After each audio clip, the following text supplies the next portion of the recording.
The tension inside the Montgomery County Municipal Courtroom hung thick and heavy, like a storm about to break. Nia's voice cut through the charged air, steady and unnervingly calm, a stark contrast to the chaos swirling around her. "You think because you've got a badge, you can just put your hands on me?" Harlan Briggs sneered down at her, his face flushed with arrogant rage. His hand dropped to the heavy ASP baton on his belt. "I am the law in this room, girl. You're nothing but a thug in a hoodie. Now get on the ground before I break your arm." He lunged forward, throwing his weight around like a schoolyard bully who expected an easy, humiliating takedown. He had no idea he was attacking a Tier 1 military operator who had survived the most dangerous places on Earth.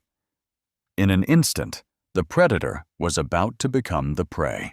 The air in the courtroom felt stale and oppressive, carrying the faint scent of lemon floor polish, sour nervous sweat, and the cheap cologne of desperate lawyers. The fluorescent lights overhead hummed constantly, scraping at everyone's nerves as civilians sat waiting for their names to be called. It was a room built to make people feel small. For most folks on those hard wooden benches, the space felt intimidating, a cold maze of legal power designed to remind them how powerless they were. But for Nia Brooks, it was simply another room with 4 walls, one main exit, a secondary emergency door, and a couple of tactical blind spots near the judge's bench. Nia sat perfectly still on the back row bench, the picture of quiet composure. She wore an unassuming faded gray zip-up hoodie, dark, well-fitted jeans, and worn tactical boots that had walked through sand, mud, and concrete in places most people would never know. Her posture looked relaxed, yet every muscle was ready to move in a heartbeat. Her dark eyes moved across the room with the quiet, hyper-vigilant awareness she had honed over more than a decade of elite military service.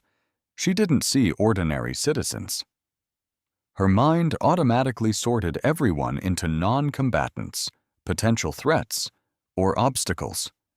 Nia wasn't there for herself. She had come to support her 19-year-old nephew, Darius, a bright college sophomore fighting a completely fabricated, reckless driving citation.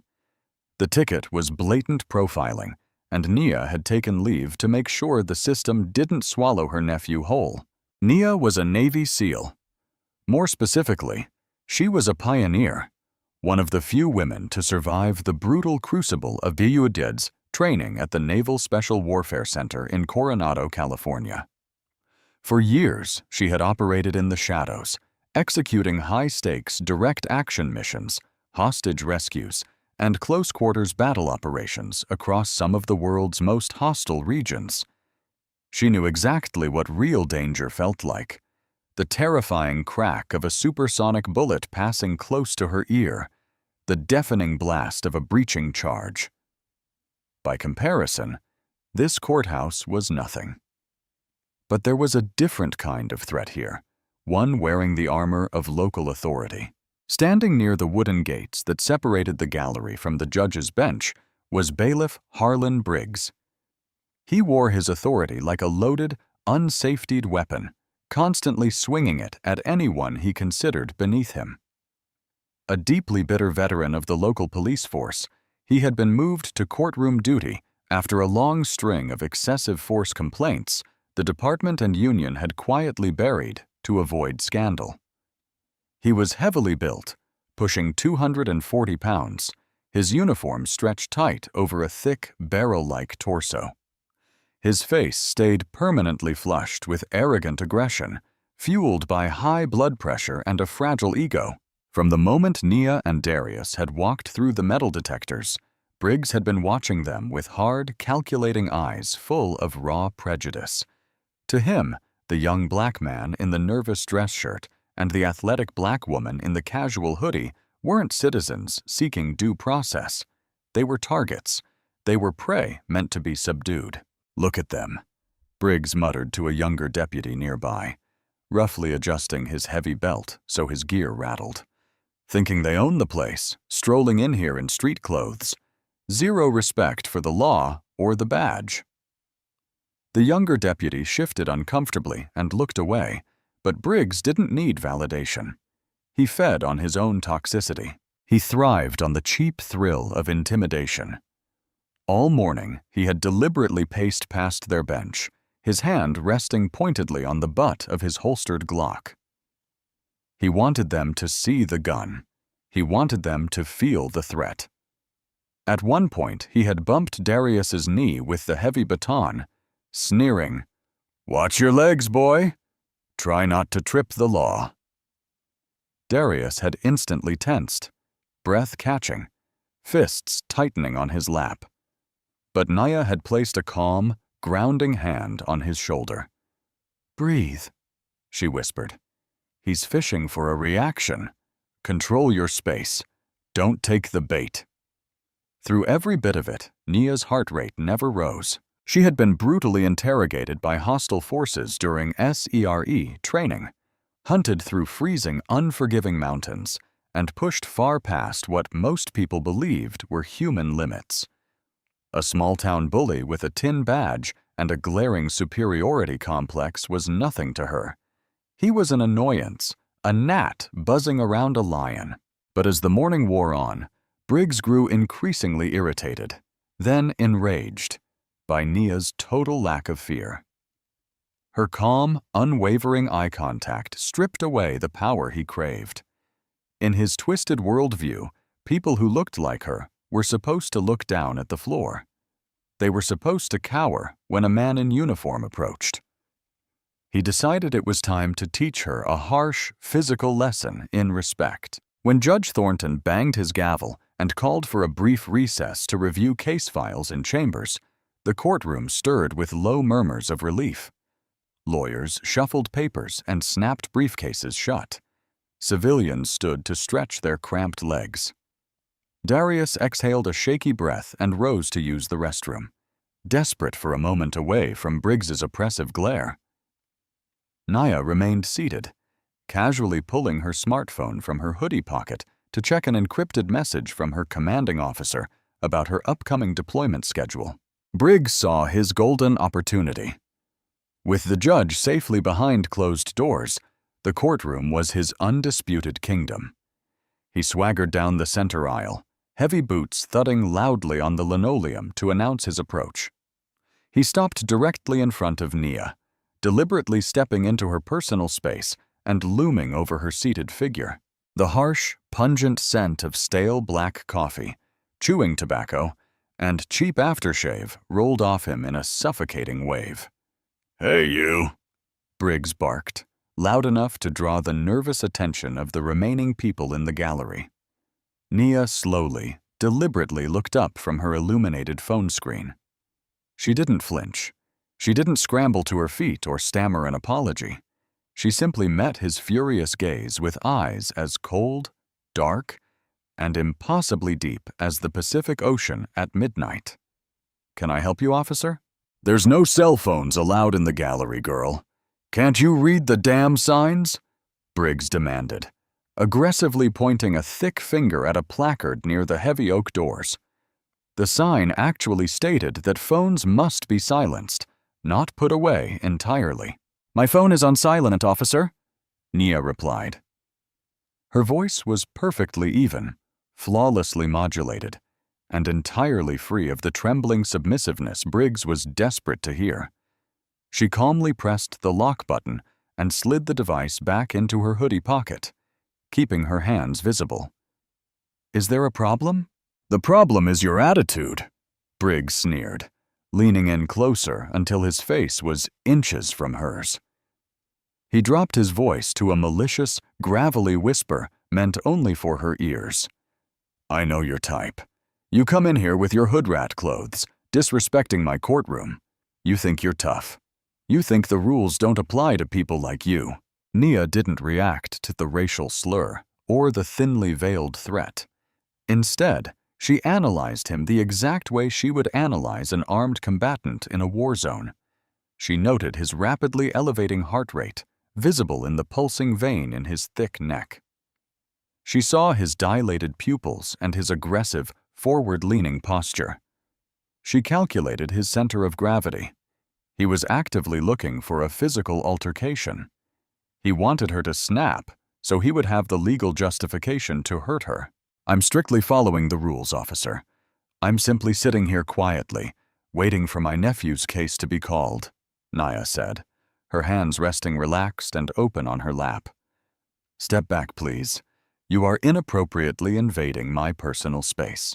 The request, spoken so calmly and with such unyielding assertiveness, caused something inside Briggs's fragile, power-hungry ego to shatter completely. The veins in his neck and forehead bulged visibly against his flushed skin. A black woman confidently telling him what to do and setting boundaries in his courtroom was an intolerable offense to his pride. "I'll stand wherever the hell I want," Briggs spat, tiny flecks of saliva flying from his lips. "In fact, I want you out right now. Stand up. You're leaving the courtroom." "On what specific legal grounds?" Nia asked. Her voice shifted slightly, carrying a sharp, undeniable, commanding authority that momentarily caught Briggs off guard. It wasn't the defensive voice of a scared civilian trying to argue. It was the voice of a seasoned commander demanding a tactical justification. "On the grounds that I said so. You're disturbing the peace," Briggs shouted, completely abandoning any pretense of professionalism. His voice echoed off the high ceilings. Several people in the gallery gasped, realizing a violent confrontation was erupting. 3 or 4 younger individuals immediately pulled out their phones and began recording, their cameras capturing the officer's unhinged aggression. "I am not disturbing the peace," Nia stated, her posture remaining rooted to the bench. "You are escalating a peaceful situation without any probable cause. I strongly suggest you walk away and de-escalate." It was a warning. A genuine, final, merciful warning from a woman whose bare hands were legally classified as lethal weapons. She was offering him an out. But Briggs was far too blinded by years of unchecked racism, rage, and a badge that had shielded him from consequences to recognize the grave danger he was in. He saw only a target refusing to comply. "That's it! You're going in cuffs," Briggs snarled, his face contorting into an ugly sneer. He reached out violently with both massive hands, lunging forward with all his weight to grab Nia roughly by the collar of her hoodie, fully intending to rip her from the wooden bench and slam her face first into the floor. It was the single biggest mistake of his entire life. Time did not move at the same frantic, adrenaline-soaked speed for Nia as it did for ordinary people. Years of grueling tactical training, thousands of hours of repetitive muscle memory drills, and intense life-or-death combat deployments had fundamentally rewired her neurological and physiological responses. When Briggs lunged at her, his movement seemed agonizingly, almost comically slow. His attack was broadcast by amateurish, heavy shifts in body weight, flared elbows, and wide, incredibly sloppy mechanics. She didn't panic. Her amygdala didn't flood her nervous system with blinding, uncontrolled adrenaline. Instead, her world narrowed to pure geometry, leverage, and physics. Her Tier 1 training simply took the wheel. It was cold, clinical, and devastatingly efficient. As Briggs's heavy, meaty hands clamped onto the fabric of her hoodie, Nia moved. She didn't instinctively pull back or shrink away. That was the standard human flight response he was expecting to exploit. Instead, she moved dynamically into the attack, closing the distance to neutralize his reach advantage. In a fraction of a second, her left hand shot upward like a striking viper, her fingers locking around Briggs's thick right wrist in a crushing, inescapable iron grip. Simultaneously, the heel of her right hand delivered a sharp, perfectly placed strike to the sensitive radial nerve on the inside of his elbow, forcing his arm to buckle and bend unnaturally against its joint. Briggs let out a confused, wet grunt, his brain failing to process why he couldn't yank her forward. Instead of dragging her to the floor, he suddenly found his own center of gravity completely hijacked. Before his brain could even send a warning signal to his legs, Nia pivoted her hips with explosive coiled power, fluidly transitioning from a seated position to her feet in one seamless motion. She used his own massive forward-rushing momentum entirely against him. Stepping deep into his personal space, her leg hooking behind his, Setso, she executed a flawless textbook osotogari, a major outer-reaping judo throw she had perfected during hundreds of hours of brutal hand-to-hand combat drills on the mats in Coronado. She swept his right leg violently out from under him while simultaneously twisting his trapped, bent arm downward in a vicious arc. The 240-pound police officer's feet left the ground entirely. He was launched helplessly into the air, completely inverted for a terrifying split second. He hit the hard, unyielding wooden floor of the courtroom aisle with a catastrophic impact that literally shook the heavy oak benches bolted to the ground. The sickening thud of his body weight crashing down echoed through the room like a gunshot. All the air was forcefully and instantly expelled from his lungs in a ragged, wet gasp. Pain was immediate and blinding, radiating in hot flashes from his violently jolted spine and his trapped torqued arm. But Nia wasn't finished. She knew better than anyone that a downed opponent was still a highly dangerous opponent, especially one carrying a loaded, easily accessible firearm on his hip. Before Briggs could even twitch to roll away or strike back, Nia dropped her full body weight onto him like an anvil. She drove her right knee precisely and punishingly into the soft tissue space right between his shoulder blades, pinning his upper body absolutely flush against the cold linoleum. She wrenched his trapped right arm hard behind his back, locking his wrist and elbow into a severe, agonizing pain compliance hold. The pressure was calibrated perfectly. It hovered a single millimeter away from completely snapping his rotator cuff and dislocating his shoulder. If he struggled, his own movement would break his bones.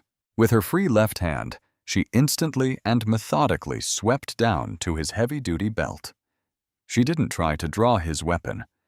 That would legally be perceived as an escalation to deadly force, a mistake she would never make. Instead, she slammed the flat of her palm down hard on the Safariland holster's retention hood, physically ensuring the locking mechanism engaged so the gun was permanently locked in place and inaccessible to him. In the same fluid motion, she stripped his heavy steel ASP baton from its friction pouch and tossed it sliding across the floor well out of his reach. The entire violent sequence, from the exact moment Briggs aggressively grabbed her hoodie to him, being utterly immobilized, disarmed, and pinned groaning on the floor, unfolded in a blur of precise, devastating efficiency. The courtroom was locked in a stunned, paralyzed, absolute silence. No one dared to move. No one even seemed to breathe. The civilians holding their phones were frozen in shock. The only sound in the vast room was Briggs's pathetic, strained wheezing and whimpering as he struggled uselessly against the immovable, rock-solid weight of the woman pinning him to the floor. "Do not move," Nia commanded. Her voice wasn't elevated. It wasn't angry, frantic, or breathless.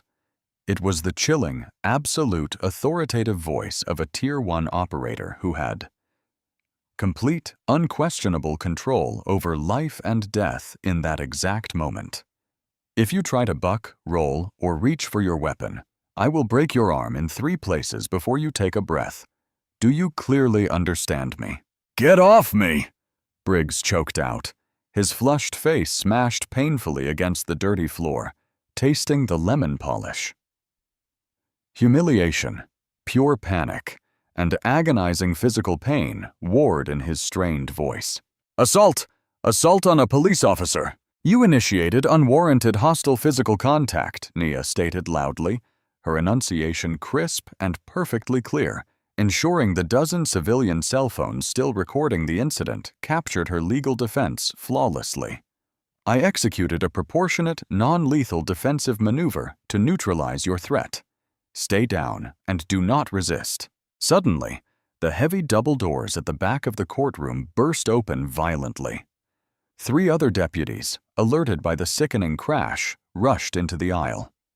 Their hands flew instantly to their bright yellow tasers and black sidearms, their faces going pale with absolute shock at the impossible sight of their massive senior officer pinned helplessly to the ground by a single unarmed woman. "Hey, get your hands in the air! Get off him right now!" the lead deputy shouted, his voice cracking with panic. He aggressively unholstered his taser, aiming the dual red laser dots directly at the center of Nia's chest. The atmosphere in the room instantly became electric, volatile, and deeply, mortally dangerous. Nia knew the grim statistics.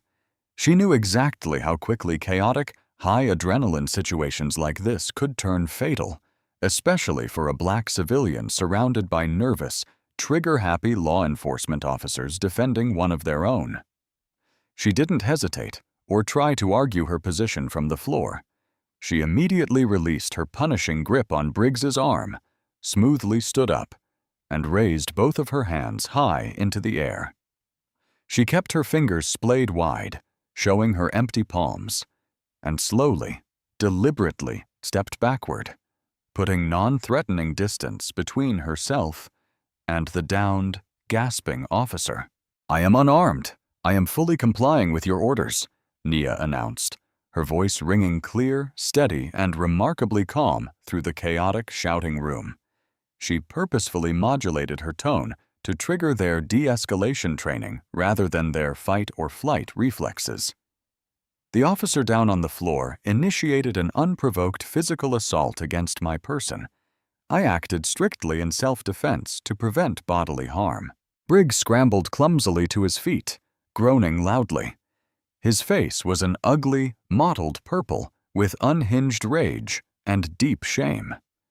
His normally crisp uniform was rumpled and covered in floor dust, and his carefully curated aura of untouchable dignity was shattered into 1,000 irreparable pieces in front of a live audience.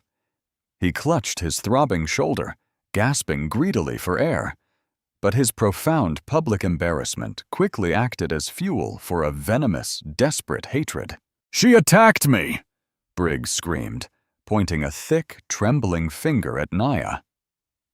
Strings of spit flew from his lips as he actively tried to control the narrative. "She came at me like a wild animal, resisting arrest, aggravated assault on a peace officer, attempted disarming of a firearm. Cuff that animal right now. Put her in the dirt." The younger deputies hesitated for a crucial second. They looked wildly between the composed, completely unbothered woman standing perfectly still with her hands raised in surrender and their red-faced, screaming, disheveled senior officer. The visual evidence didn't match Briggs's frantic story. "I said, cuff her, damn it!" Briggs roared, stepping forward as if he might strike the younger deputy. Intimidated by rank, 2 deputies moved cautiously forward, grabbing Nia's arms and wrenching them roughly behind her back. She allowed them to do it. She offered zero physical resistance as the cold, heavy steel of the handcuffs ratcheted tightly, pinching the skin around her wrists. She knew how the legal game was played, and she knew with absolute certainty that she had already won it. She just had to let Briggs dig his own grave. Just as Briggs was drawing in a massive breath to hurl another string of vicious insults and fabricated charges, the heavy polished wooden door situated directly behind the judge's elevated bench swung open. Judge Thornton, a stern, deeply conservative, no-nonsense man in his late 60s, marched out, his black robes billowing ominously around him. He had heard the deafening crash and the shouting all the way from his private chambers. "What in God's name is going on in my courtroom?" Judge Thornton barked, his voice booming with legitimate authority.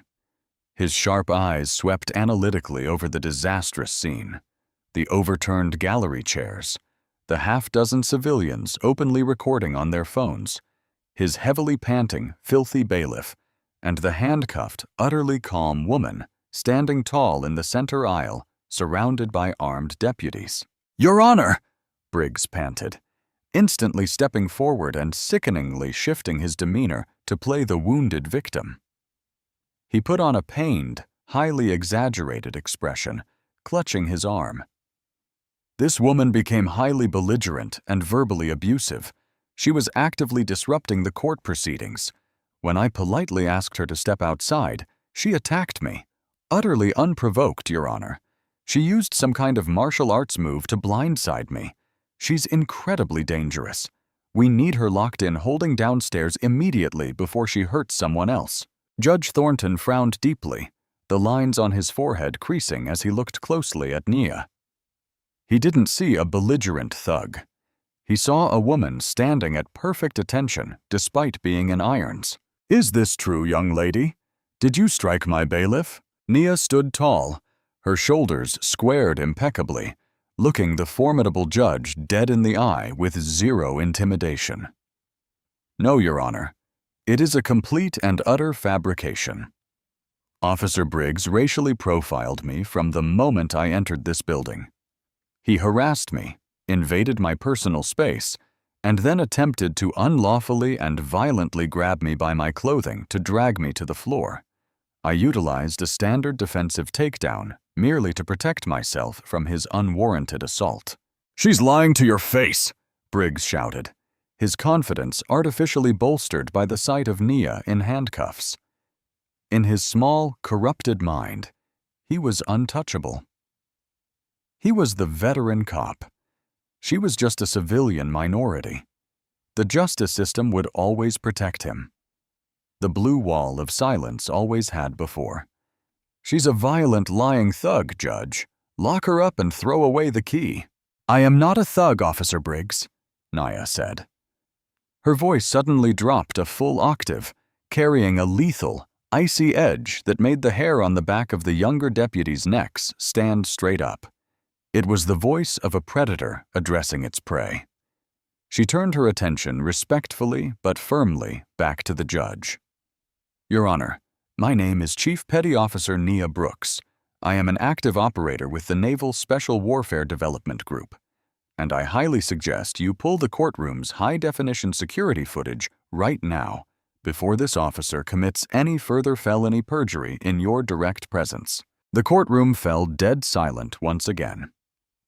The specific heavy words, Naval Special Warfare Development Group, globally recognized by its unofficial moniker SEAL Team 6, hung in the stale courtroom air like a live, unpinned grenade.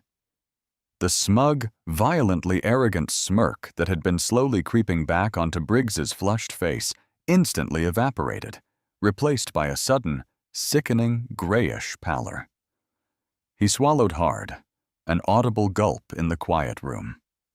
His eyes darted nervously to the camera domes mounted in the corners of the ceiling. Judge Thornton's bushy eyebrows shot up so high they nearly met his receding hairline. He took a step back, looking at the slight, incredibly athletic woman in the faded hoodie, totally re-evaluating everything he thought he was looking at. "You are an active-duty United States Navy SEAL, Chief Brooks?" "Yes, Your Honor.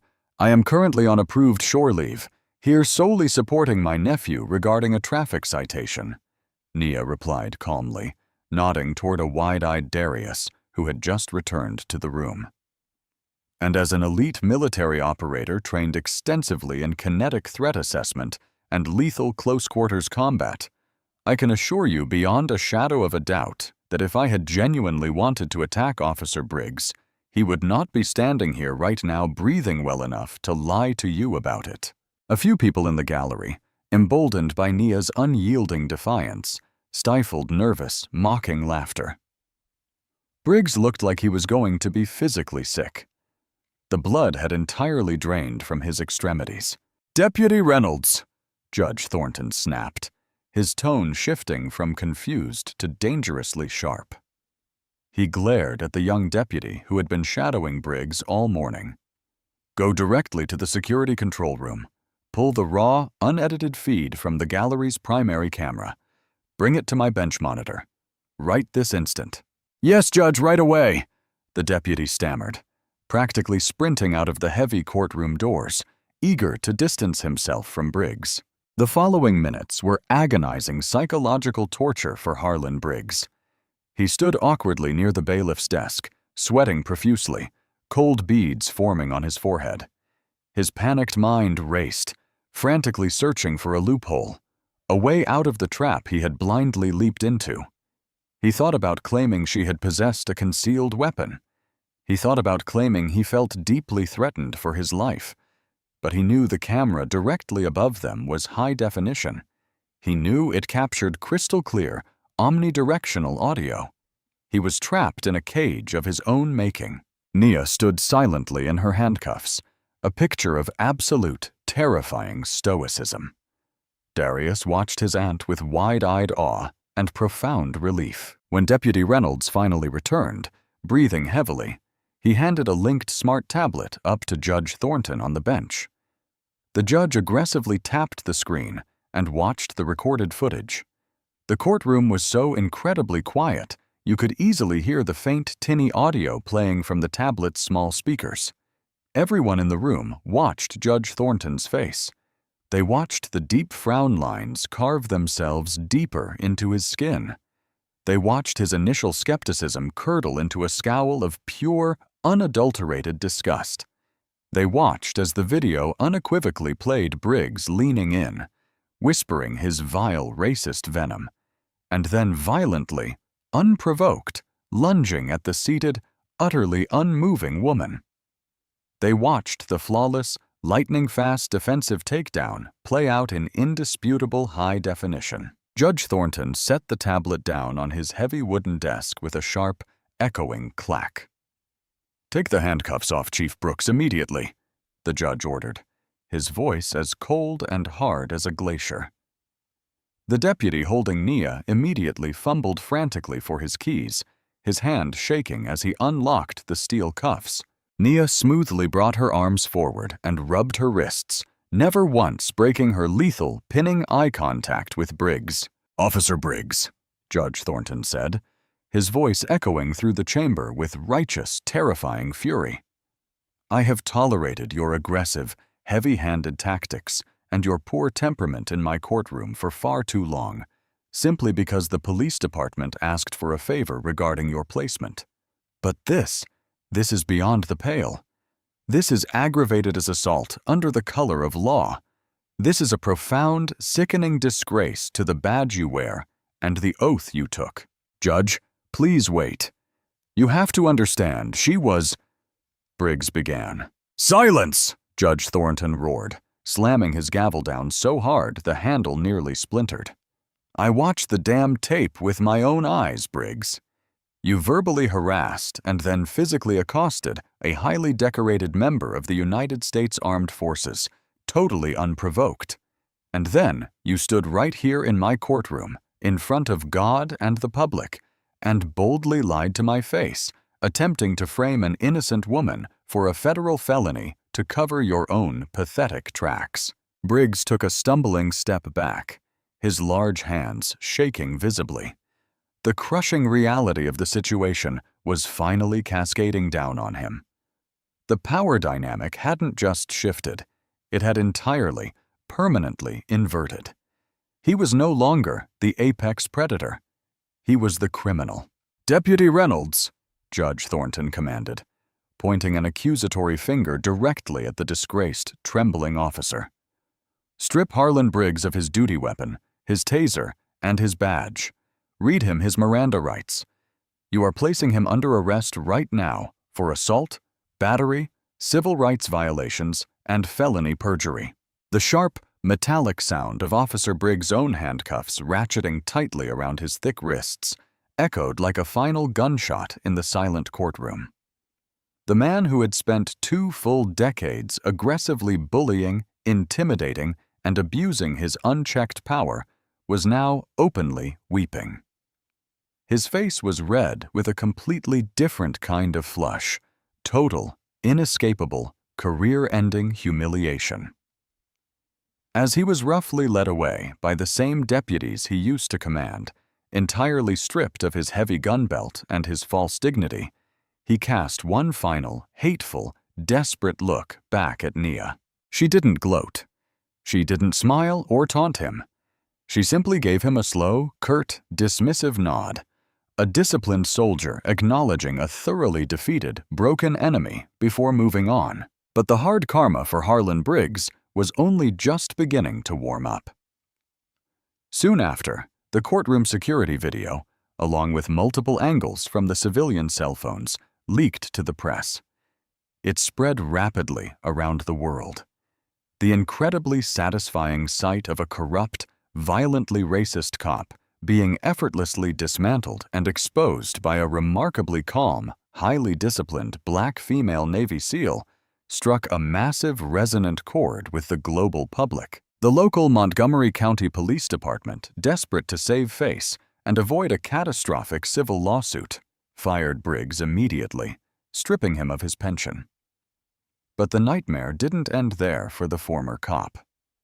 Because Nia was active-duty elite military personnel, and because the recorded assault was so blatantly egregious and undeniably racially motivated, the Department of Justice and the FBI stepped in to take over the case. Briggs wasn't just facing standard local assault charges anymore. He was heavily indicted under 18 U.S.C. Section 242, deprivation of rights under color of law, a severe federal civil rights violation that carried massive mandatory minimums. During the highly publicized federal trial, Nia's commanding officer, a deeply intimidating, highly decorated Navy captain, sat prominently in the front row of the gallery in his full dress uniform. His chest was adorned with combat medals, and he spent the entire trial glaring absolute daggers at the defense table, ensuring the jury knew exactly who they were dealing with. The jury deliberation took less than 2 hours. Harlan Briggs was found overwhelmingly guilty on all counts. The federal judge, noting his long-hidden history of civilian abuse and his malicious attempt to destroy an innocent hero's life to cover his own tracks, showed absolutely zero mercy. Briggs was sentenced to 7 years in federal prison. On the day the final devastating verdict was read in court, Nia Brooks wasn't even in the country to hear it. She was thousands of miles away, deployed on a classified high-risk mission in the pitch dark of night. She wasn't thinking about Harlan Briggs. She wasn't thinking about the dusty courtroom or the viral video. She had already left him in the past. She was doing exactly what she was born and trained to do, protecting the weak, serving her country, and moving relentlessly forward. Harlan Briggs, on the other hand, would spend the coming years locked in a small, suffocating concrete cell. He was entirely stripped of his badge, his gun, and his power, forever haunted by the humiliating memory of how quickly a quiet professional had torn his entire corrupt world apart. What an absolute, undeniable masterclass in brutal karma! Nia Brooks proved once and for all that true lethal strength doesn't need to shout, and that corrupt bullies will always fall hard when they finally cross the wrong person. The fact that Briggs lost his badge, his freedom, his pension, and his pride all in one incredible swing of justice is exactly the kind of ending he deserved. If this intense story of instant karma and a true silent hero putting a corrupt, abusive cop exactly in his place moved you, let us know your thoughts in the comments. What would you have done if you were in Nia's shoes? Would you have stayed that calm? Share this with someone who loves a satisfying story of justice served cold. And stay tuned for more stories that remind us the truth always finds a way. Stay safe out there.